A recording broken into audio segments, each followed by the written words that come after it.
Drama serial اے عشق جنون کے آنے والی قسط میں کہانی ایک نیا موڑ لینے والی ہے۔ مہین کو جب یہ پتہ چلتا ہے کہ راحم نے کسی لڑکی کی عزت پر ہاتھ ڈالنے کی کوشش کی ہے تو پہلے وہ اس بات پر یقین ہی نہیں کر پاتی۔ وہ سوچتی ہے کہ راحم ایسا کبھی نہیں کر سکتا کیونکہ وہ اس سے بے حد محبت کرتا ہے اور صرف اسی سے ہی شادی کا خواہش مند ہے۔ لیکن شہروز جو ہمیشہ مہین کو حقیقت بتانے کی کوشش کرتا رہا ہے اسے کہتا ہے کہ وہ کچھ ایسے ثبوت دکھائے گا جنہیں دیکھنے کے بعد مہین کی ساری غلط فہمیاں دور ہو جائیں گی۔ شہروز مہین کو وہ ویڈیو دکھاتا ہے جن میں راحم اور ایمن پول میں موجود ہوتے ہیں اور راحم ایمن کے کندھے پر ہاتھ رکھے ہوتا ہے۔ یہ سب دیکھ کر مہین کے ہوش اڑ جاتے ہیں۔ اسے اپنی منگنی کے دن کا وہ لمحہ یاد آتا ہے جب راحم ایمن کے ساتھ کھڑا ہو کر فوٹو لے رہا تھا اور اس وقت بھی اس کے دل میں شک پیدا ہوا تھا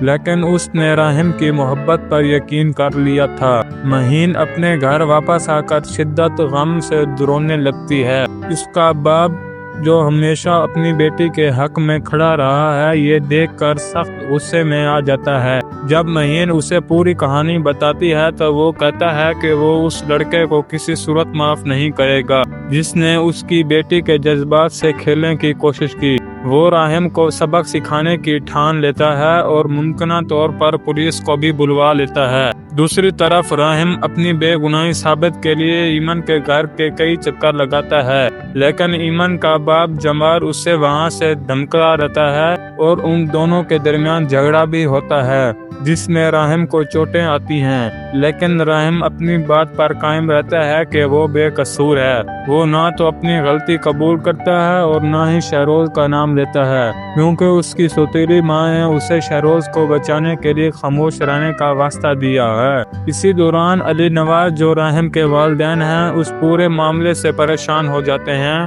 وہ سوچتے ہیں کہ یہ سکینڈل ان کے خاندان اور کاروبار کی عزت کو تباہ کر رہا ہے۔ علی نواز جو ہمیشہ راحم کو سپورٹ کرتے تھے اب اس سے تعلق ختم کرنے کا سوچ رہے ہیں اور اسے مکمل طور پر نظر انداز کر دیتے ہیں۔ ایمن جو شہروز کی ماں کے دباؤ اور دھمکیوں کے زیر اثر ہے پولیس کے سامنے راحم کا نام لیتی ہے۔